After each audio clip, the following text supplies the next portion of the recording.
نحمدہ ونصلی علی رسولہ الکریم اعوذ باللہ من الشیطان الرجیم بسم اللہ الرحمن الرحیم۔ پیارے مسلمان بھائی اور بہنوں، آپ دیکھ رہے ہو میرا فیس بک یوٹیوب چینل پیام اسلام، اور ہمارا سلسلہ ہے درس قرآن۔ اس میں ہم سورۃ فاتحہ کے بارے میں کچھ بات کر چکے، اس کی فضیلت کے بارے میں۔ میں آپ سے عرض کرتا چلوں کہ درس قرآن کے سلسلہ میں مختلف کتب، حدیث مبارکہ اور بڑے علماء کے جو تراجم ہیں ان سے استفادہ کر کے آپ کے لیے سبق تیار کرتا ہوں۔ اللہ تعالی ہم سب کو اس قرآن سیکھنے اور پھر اس پہ عمل کرنے کی توفیق عطا فرمائے، آمین یا رب العالمین۔ پچھلے سبق میں ہم نے سورۃ فاتحہ کی فضیلت کے بارے میں کچھ بات کی تھی، تو آج میں تھوڑا سا ایک فقہی مسئلہ ہے، اس کو ہم تھوڑا سا خریدنے کی کوشش کرتے ہیں۔ میرا مقصد کسی بھی مسلک پہ ہٹ کرنا یا طنز کرنا یا اس میں خامیاں نکالنا نہیں ہے، لیکن چونکہ سورۃ فاتحہ کے معاملہ میں جو بات مختلف علماء کرام حدیث مبارکہ سے ہے وہ آپ کے سامنے رکھنا ضروری ہے۔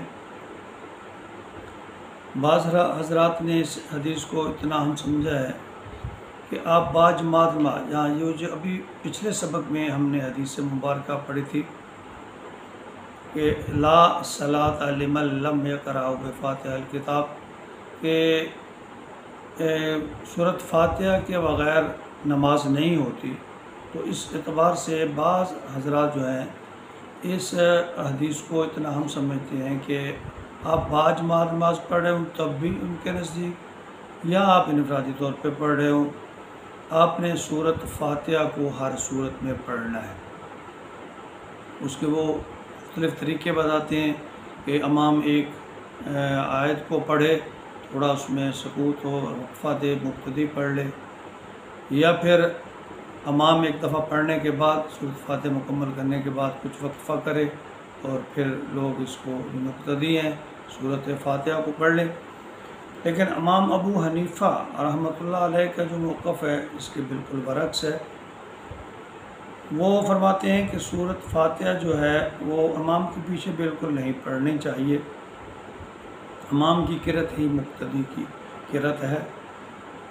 ان کا استدلال اس قرآن آیت پہ ہے وَإِذَا قُرِئَ الْقُرْآنُ فَاسْتَمِعُوا لَهُ وَأَنصِتُوا لَعَلَّكُمْ تُرْحَمُونَ، اور حدیث نبوی من کان لہ امام وقراءۃ امام لہ قراءۃ،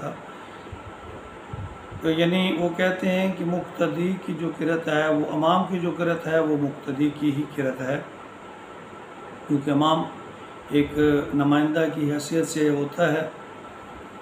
تو اس ضمن میں ایک انتہائی معاملہ تو وہ ہو گیا جو امام شافعی کا موقف ہے کہ نماز چاہے جہری ہو نماز ہو یا سری ہو، امام کے پیچھے مقتدی بھی سورۃ فاتحہ پڑھیں گے۔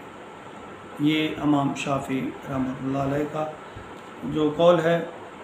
تو آپ کو معلوم ہے ظہر اور عصر کی جو نمازیں ہیں وہ سری نمازیں ہیں، ان میں امام خاموشی سے قرأت کرتے ہیں، اور فجر مغرب کی جو نماز ہے عشاء کی نماز اس کے ساتھ، اس میں امام جہری جو ہے وہ قرأت کرتے ہیں۔ اور اس سلسلہ میں امام ابو حنیفہ کا جو موقف ہے کہ نماز خواہ جہری ہو خواہ سری ہو، نماز باجماعت کی صورت میں مقتدی خاموش رہے گا اور سورۃ فاتحہ نہیں پڑھے گا۔ ان کے ساتھ ساتھ امام مالک رحمۃ اللہ علیہ اور امام تیمیہ، ان کا جو قول ہے، ان کا جو موقف ہے وہ یہ ہے کہ جہری رکعت میں مقتدی سورۃ فاتحہ مت پڑھے، بلکہ امام کی قرأت خاموشی سے سنے، اور وہ اسی جو قرآن پاک کی جو آیت ہے اسی کو بناتے ہوئے بنیاد بناتے ہوئے کہ وَإِذَا قُرِئَ الْقُرْآنُ فاستمعوا له وانصتوا لعلکم ترحمون۔ اور جب قرآن پڑھا جائے تو تم پوری توجہ سے اسے سنا کرو۔ اور وہ کہتے ہیں کہ جب امام قرأت کرے تو تم خاموش رہو۔ چنانچہ جہری جو قرأت ہے امام کی، الحمدللہ رب العالمین الرحمن الرحیم مالک یوم الدین، تو آپ اس کو سنیے، خود خاموش رہیے۔ لیکن جو سری نماز ہے، جہاں امام سورۃ فاتحہ بلند آواز سے نہیں پڑھتے، تو آپ بھی امام کے ساتھ خاموشی آہستہ آہستہ سورۃ فاتحہ پڑھ لیں۔ یہ ایک درمیانی موقف ہے۔ آپ سمجھ گئے ہوں گے کہ کچھ علماء کرام کا یہ قول ہے، ان میں امام ابو حنیفہ ہیں، کہ آپ سورۃ فاتحہ امام کے پیچھے نہیں پڑھیں گے، نماز چاہے جہری ہو چاہے سری ہو، جبکہ امام شافعی کا قول ہے کہ آپ نے امام کے پیچھے سورۃ فاتحہ ہر صورت پڑھنی ہے، چاہے امام کی قرأت جہری ہو یا سری ہو۔ لیکن امام مالک جو ہیں اور تیمیہ رحمہ اللہ علیہ، ان کے یہ اقوال ہیں، اور یہ ایک درمیانی رستہ ہے کہ ان کا کہنا یہ ہے کہ جب امام بلند آواز سے قرأت کرے تو آپ خاموشی سے سنیں، ان نمازوں میں آپ سورۃ فاتحہ کی قرأت بلند آواز سے نہ کریں۔ اور جب امام آہستہ، یعنی عصر اور ظہر کی جو نمازیں ہیں، جب امام قرأت آہستہ کرے تو مقتدیوں کو بھی چاہیے کہ وہ پیچھے آہستہ آہستہ سورۃ فاتحہ پڑھ لیں، اور اس طرح دونوں احکام پہ عمل ہو جائے گا۔ اور یہ ایک درمیانی رستہ ہے، اور سچ پوچھیے تو میں بھی اسی پہ عمل کرتا ہوں، لیکن کسی پہ اعتراض کرنے کی جسارت نہیں کرتا۔